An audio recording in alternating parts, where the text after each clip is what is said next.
We're in the Anglo-Saxon Kingdoms exhibition, and we're looking at one of the great treasures of the British Library, the Lindisfarne Gospels. It's an illuminated manuscript. It's a handmade object. In this exhibition, we have the unparalleled opportunity to see the beginning of the Gospel of St. Matthew, one of the most famous images in the book, the evangelist writing. He's identified by his name partly in Greek, and he's accompanied by his symbol of the man, here winged, who is also identified. So by gospel, we're referring to one of 4 books in the New Testament, and one of the authors is St. Matthew, an evangelist. Here depicted, literally writing the words that are contained within the manuscript before us.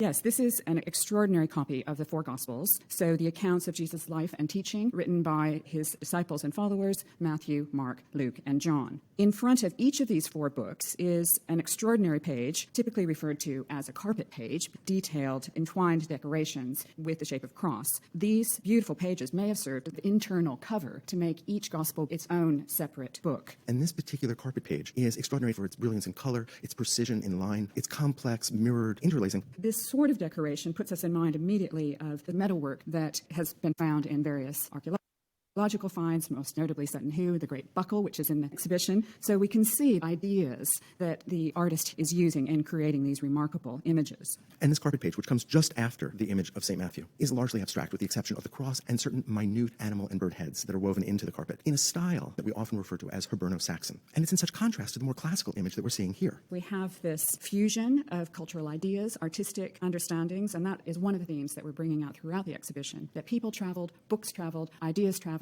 and you get this wonderful mixing of creative ideas. And it makes sense because the Irish Christian tradition was long-standing by this point, but influence is also coming from Rome, and this book is a perfect reflection of the integration of those traditions. This book was made on the island of Lindisfarne. It's off the coast of Northumbria, and that monastery was founded from missionaries from Iona, which is now in Scotland, but ultimately from Ireland. So the Irish tradition that's strong there, but equally the abbots traveled regularly to Rome. We know that they brought back books, they brought back liturgical materials, stained glass, so they're very aware of and writing in a style reflective of a Mediterranean tradition. I think when many people think about the island monastery on Lindisfarne, they think about an isolated community, but it was anything but. Yes, it was one of the great centers of learning in Anglo-Saxon England at the time, and I think it also points out how often people traveled. Sometimes, as you say, we think of them isolated, remote, and it is a bit remote, yet people and ideas traveled throughout Europe as they do today. And we can see that in this magnificent painting at the beginning of the Gospel of St. Matthew. We see Matthew, his head surrounded by a halo, his body represented sitting firmly on a cushion on a stool, seen in perspective, perhaps not perfect linear perspective, nevertheless, that moves back into space. The pose is a complex one, an ambitious one, clearly referencing the naturalism that comes from the ancient Greek and Roman tradition. Yes, a few steps away from where we're standing here is the great Codex Amiatinus.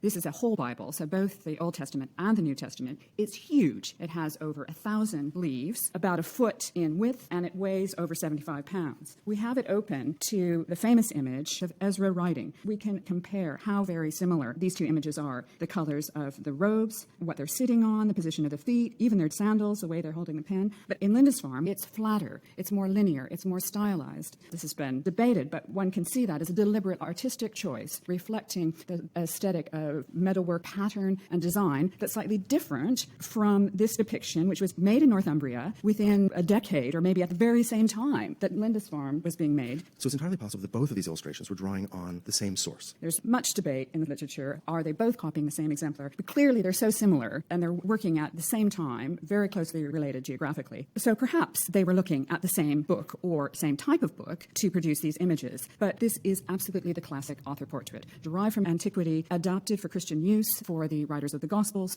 Scholars believe that the manuscript was penned by a single individual. We have quite detailed information about the individuals who were involved in the production of this book. In the late 10th century, the provost of Chesterless Street, a man called Aldred, wrote a very detailed colophon in Old English. He also went through the entire book and put translations of the Latin words into Old English above each word. That is our earliest surviving copy of the Gospels in English. And this provides a record of the authorship of the manufacture of the book itself, not only the bishop who actually was the scribe, but also the man who bound the book and then the hermit who applied jewels to its cover. He gives us the names of 3 people, that Eadfrith wrote it, and then he goes on to say Bishop Ethelwald bound it, and that the anchorite Bilfrith adorned it with jewels and gold. So the missing person here, who made these extraordinary decorations. And there's been some assumption that it was the bishop who penned it, but we have no real evidence. And it's important to remember that the colophon was produced more than 2 centuries after the book was produced. And although scholars feel generally comfortable with it, we do want to be aware that the colophon was not made immediately after the manuscript. We now often buy books online, or we walk into a bookstore, and they're relatively inexpensive things. It's important to locate this as a luxury object of almost unimaginable value. It was taken hundreds of animals to produce the skin necessary to write this. I think we sometimes forget that a manuscript means handwritten. Absolutely every aspect of all of these books in the exhibition, including this gospel book, was done by hand. Skins had to be prepared, the lines ruled, the script written and copied from another book, decoration added in different colored pigments. It really is an astonishing achievement.